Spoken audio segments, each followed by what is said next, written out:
Sa Mandaue City sa Cebu naman, hindi na magiging pahirapan ang pagtawid sa National Highway. Ito ay dahil binuksan na sa publiko ang bagong walkway na hindi lang ligtas, state-of-the-art pa.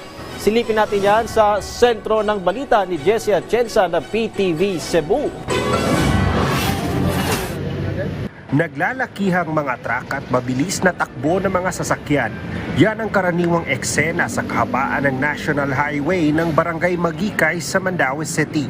Pahirapan ang pagtawid ng mga pedestrian dahil animoy nakikipagpatintero sila sa mga sasakyan.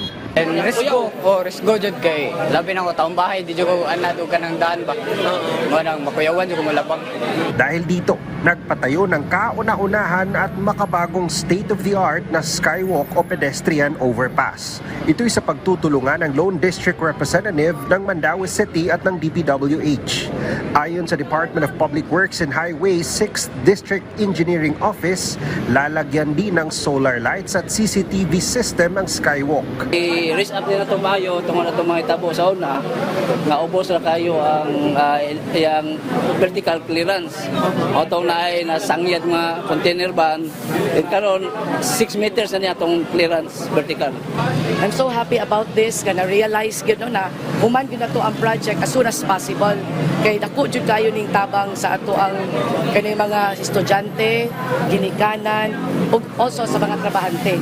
Nangako naman ang mga opisyal ng Barangay Magikay na pangangalagaan at sisiguraduhing magagamit ng lahat ang bagong skywalk.